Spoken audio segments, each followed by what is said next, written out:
Hi, welcome back. We have Stuart with Advanced Ear Care, and he's got a couple things to tell us about hearing, plus a really great organization that he's with, and he did some really fun things. So we'll get to that in just a minute. But nonetheless, tell me about better hearing and buying a hearing aid. I have an 88-year-old father who I know needs a hearing aid, but how do you tell somebody we think you need a hearing aid? Right. Well, that's a big challenge, anytime, because it's always a sensitive subject. Yeah. But I believe if you just come from a place of care and consideration and love, they kind of get it. They reluctantly kind of come along.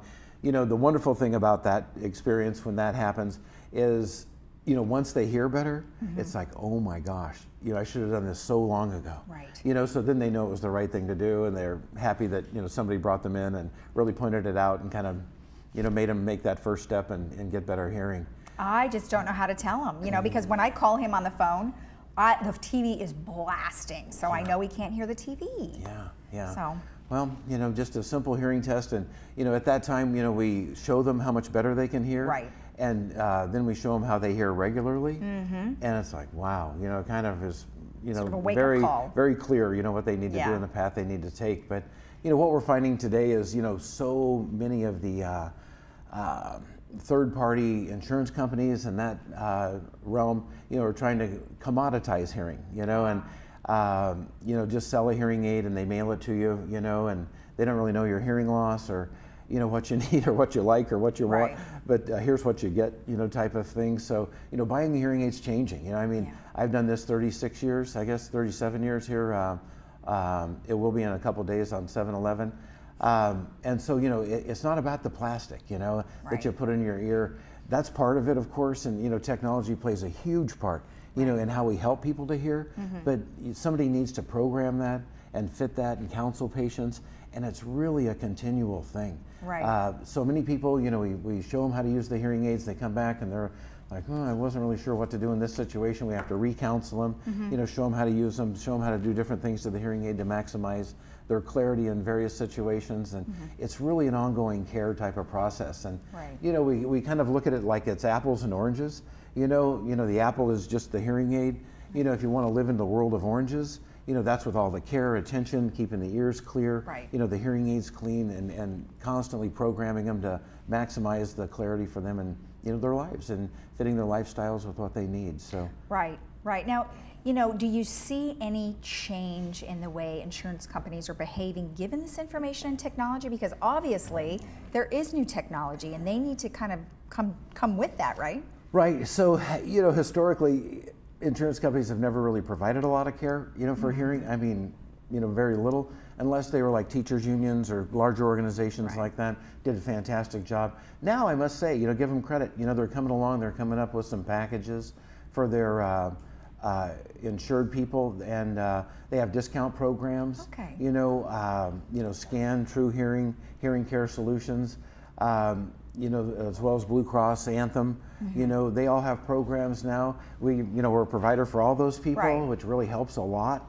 So we understand those. We show them the benefits. We show them what the differences are in the packages and really what they're buying into and what they get for services. And, we just tie right into that and lift them up a little bit. So there's some movement there. Okay, that's so good. that's positive. It really is good for all of these people that are struggling. And gosh, let's face it, hearing aids are expensive. And it's really important to get the proper package and the right kind of care to follow up with it. Well, I'm glad to hear that because I actually wasn't sure. I thought maybe, hearing isn't covered at all, but you're saying that at least something is going towards it. That's right. Great. That's right. Great. Okay, good. We're getting there. Okay, well, that's good. One step at a time, right? That's right. At least you've got them on board somewhat. Amen. So that's good. Maybe someday it'll be 100% covered. There Wouldn't that you be go. nice?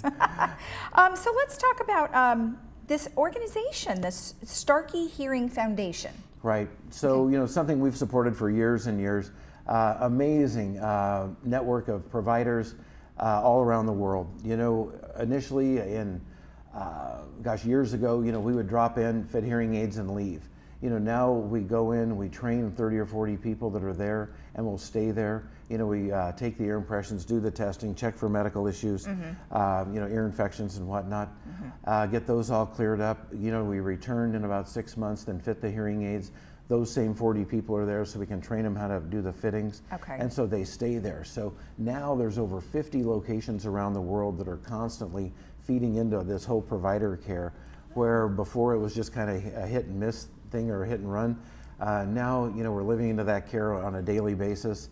And I mean, you know, these people are going into villages, you know, that are out in the middle of, I mean, literally nowhere. Okay. And, you know, providing batteries and care and service and changing hearing aids. And so this foundation is celebrating their year of service. You know, they have their Starkey Hearing Gala coming up here this Sunday. So I'll be going back to Minneapolis to attend that.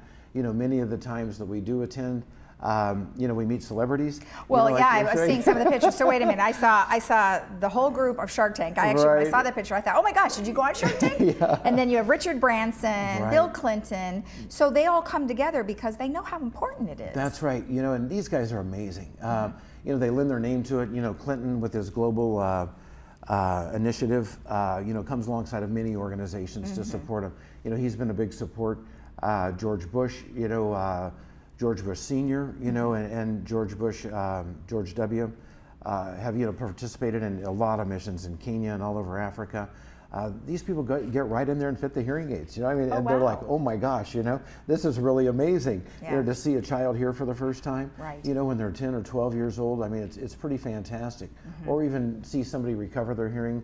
We fit a lot of adults too, you know, but this puts all those people back in society. You know, so this gala is kind of the fun time.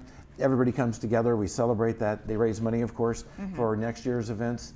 But it's really a great celebration, and there's just so much positive energy there. It's remarkable. You know, all these celebrities really give back a lot. So, you know, it's nice to see that. Well, you don't always see that, right? And it's nice that they can all come together in one location and just go and show, you know, just how much they do care. And, you know, they're using their celebrity status for something really good. Absolutely. Right. Now, tell me about some of the countries. So you have here El Salvador, Peru. Right, you know, those are ones I've been on: El Salvador, Peru, Kenya, Malawi, Zimbabwe, Tanzania, all over the world. We've been, you know, a lot in Mexico as well. So, you know, and then right here in the United States, you know, I've been on missions in Palm Springs, Minneapolis, you know, all over. So, you know, they're constantly feeding, you know, people that need to hear better. So it's not just around the world, it's right here in our backyard as well. So, you know, if children need hearing aids and they're not hearing, we'll find a way to get them some hearing help. That's great. So it's just a really good system to tie into, and it's really been a valuable thing for us, and it really helps us to give back to our community as well. Exactly. Now, if our audience would like to know more about the Starkey Hearing Foundation, how do they do that? Sure, perfect. You know, they can go to www.starkeyhearingfoundation.com. Okay, so that easy. Yeah. All right, excellent. And if they want to donate, they can. And they can donate. That's all right. right. And then you said it was in St. Paul, Minnesota? That's right. That's where the gala is every year. Oh, okay. Yeah, Starkey's located in Eden Prairie, you know, Minnesota. So that's their world headquarters. All right. Well, have fun. Yeah. That sounds good. Okay. We'll bring more pictures. Oh, yes, bring more pictures. I just can't believe some of the people you've met. So, all right. So let's talk about, you know, we talked a little bit earlier, testing everyone. Right. So does it cost money to have a test? No, you know, it's a free exam. You know, it's interesting, just right out here in the lobby, you know, talked to a lady, she had a son-in-law down in Texas, and major hearing loss, and he just won't go get tested, you know, and she's like, you know, I just can't believe it, you know, and we hear that all the time, you know, and so we just want to test everybody. And it's remarkable, the people that we're testing that really don't realize they have lost, they're like, oh my goodness, you know, they've lost like a third of their hearing, or maybe half their hearing, and they're so surprised. And, you know, they don't have to do anything about it right away, or, you know, but at least they know, you know, and typically it's a pretty eye-opening experience, or ear-opening, so to speak. But that's what we're trying to do, you know, test everybody. Even if they don't think they have loss, they can come in and get a benchmark for their hearing. So then they know where it's at 10 years later. So many people we test say, gosh, it's been grade school, you know, since they've had their hearing tested. I mean, that's a long time. For me, it is anyway. Maybe not you, but. Well, no, I mean, I was just going to ask you, so what if you find that, okay, so you may not think you need hearing assistance, but one of your ears is plugged for any reason. I don't know why. I mean, maybe it had water in it, or it was just all of a sudden you started noticing. All those things happen, and people come in for those reasons. You know, the wonderful thing is we have a video otoscope. It's just a little camera on the end of the ear. You know, we put it right in the canal, and right on a large screen TV right in front, they can see their whole ear canal like the size of a basketball. You know, so we can see anything and everything in that ear canal.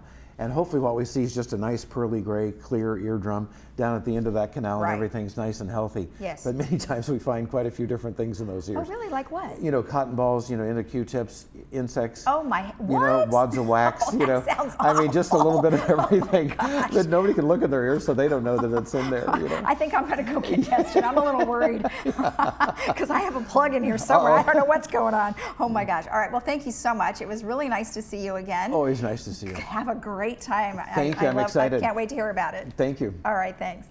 Okay, and we'll be right back after this. And don't forget, if you want to know more about the Starkey Ear Foundation, you can go, or Advanced Ear Care, you can go to advancedearcare.com. We'll be right back.